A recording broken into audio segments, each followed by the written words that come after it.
Hello guys, welcome to we learning classes. तो चलिए आज स्टार्ट करते हैं नेक्स्ट टॉपिक रेजिस्टेंस कि रेजिस्टेंस क्या होता है। लास्ट लेक्चर में भी हमने ओम्स लॉ के डिडक्शन में किया था V equal to I R होता है और R वहाँ पे क्या था, कांस्टेंट आया था और उसी कांस्टेंट को हम क्या बोलते थे, रेजिस्टेंस बोलते थे। अब रेजिस्टेंस क्या होता है, रेजिस्टेंस क्या होता है, हर एक मेटल, कंडक्टर, सेमीकंडक्टर, इंसुलेटर, हर एक के लिए रेजिस्टेंस की वैल्यू डिफरेंट होती है।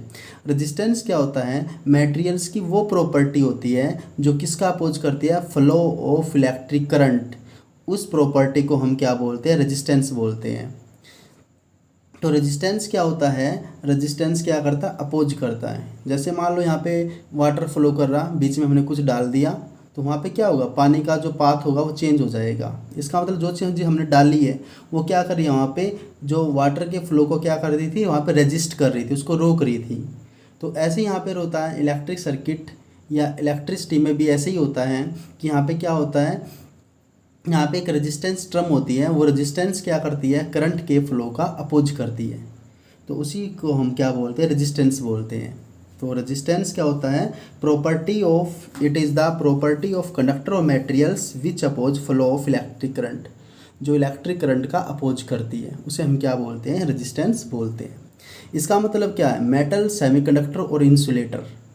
मेटल में क्या होता है, मेटल में जैसे सिल्वर है, आयरन है, कॉपर है, इनमें करंट इजीली फ्लो कर जाता है।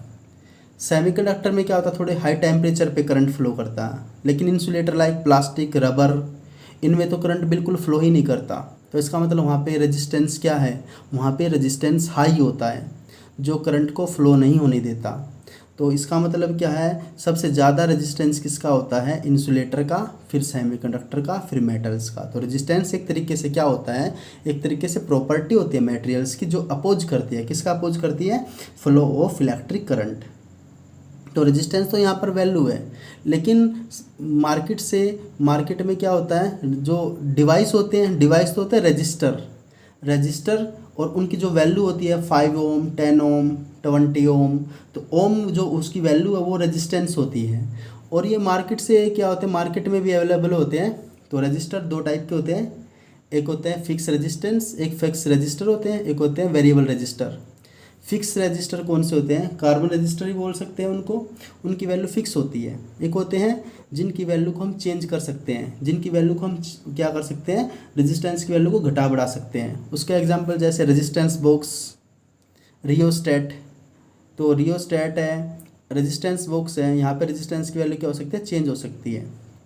और ये कि जहाँ पे हमें करंट ज़्यादा मात्रा में, जहाँ पे करंट की जो क्वांटिटी है वो ज़्यादा होती है और अगर हम वहाँ पे कम चाहिए तो हम क्या कर सकते हैं, वहाँ पे उनको कनेक्ट कर सकते हैं ताकि वहाँ पे करंट का फ्लो कम हो जाए।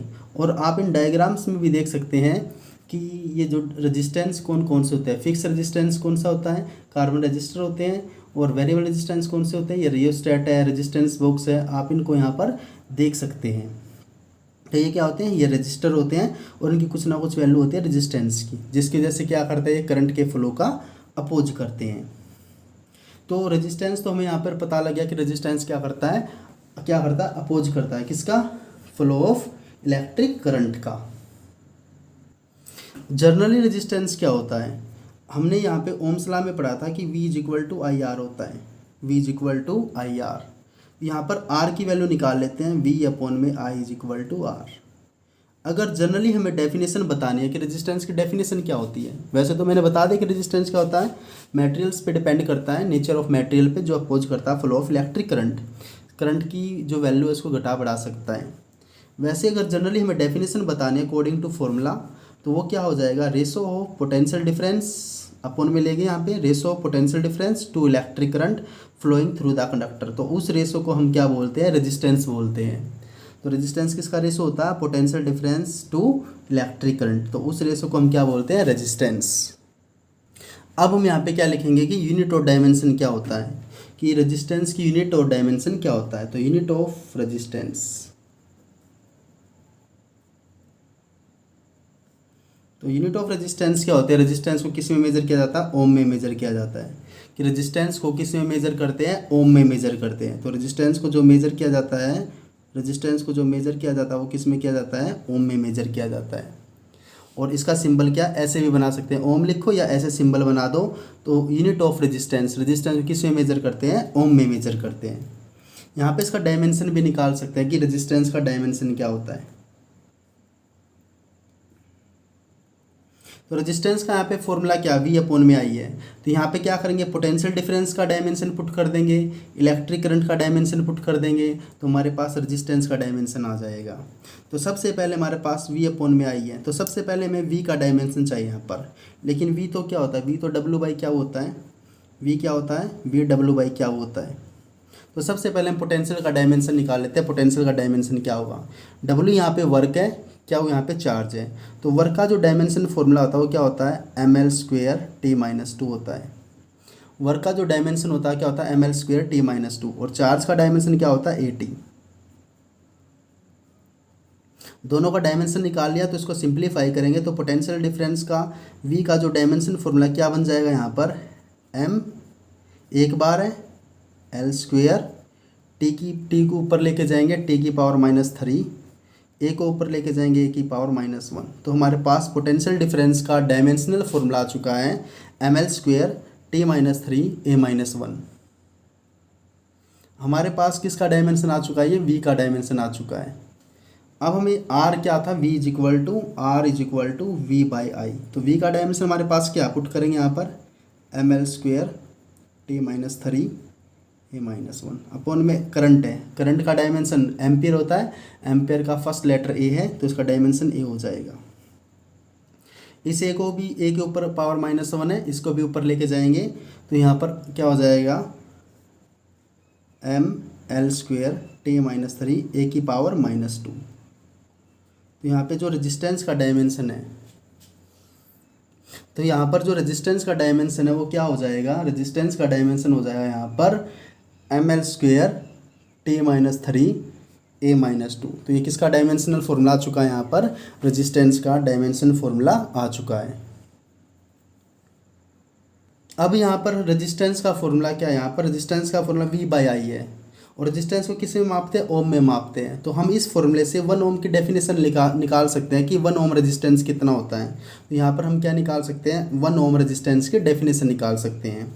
अगर मान लो यहाँ पे वोल्टेज, ये पोटेंशियल डिफरेंस को 1 वोल्ट कर दें, अगर यहाँ पे पोटेंशियल डिफरेंस को कितना कर दें, 1 वोल्ट। अगर मैंने क्या किया, पोटेंशियल डिफरेंस को 1 वोल्ट कर दिया और इलेक्ट्रिक करंट को कर दिया मैंने 1 एम्पियर, तो इस कंडक्टर का रेजिस्टेंस कितना हो जाएगा, 1 ओम। अगर हमें 1 ओम रेजिस्टेंस की डेफिनेशन फाइंड करनी है, 1 ओम रेजिस्टेंस की डेफिनेशन फाइंड करनी है, तो मैंने इस फॉर्मूले में क्या किया, पोटेंशियल डिफरेंस को 1 वोल्ट कर दिया, इलेक्ट्रिक करंट को 1 एम्पियर कर दिया, तो इसका रेजिस्टेंस कितना हो जाएगा, 1 ओम। तो 1 ओम की डेफिनेशन हम यहाँ पे बताएंगे कि 1 ओम की डेफिनेशन क्या होती है। अगर किसी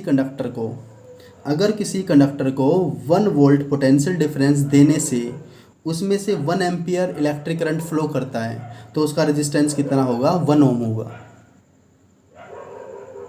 तो यहाँ पर 1 ओम रेजिस्टेंस क्या होता है कि resistance of a conductor is said to be 1 Om.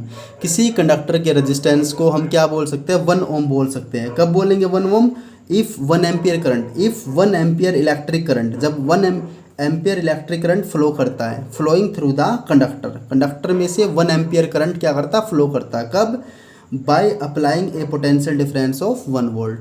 By applying, जब पोटेंशियल डिफरेंस उसको 1 वोल्ट अप्लाई करते हैं और उसकी वजह से 1 एम्पियर करंट फ्लो करता है, तो उस कंडक्टर का रेजिस्टेंस कितना हो जाएगा, 1 ओम हो जाएगा। तो हम यहाँ पर 1 ओम रेजिस्टेंस की डेफिनेशन भी बता सकते हैं। तो ये था टॉपिक ऑफ रेजिस्टेंस। तो मिलते हैं स्टूडेंट्स नेक्स्ट वीडियो में, तब तक बने रहिए विद वी लर्निंग क्लासेज। अगर ये वीडियो आपको पसंद आए तो लाइक शेयर सब्सक्राइब करना ना भूलें। Thank you.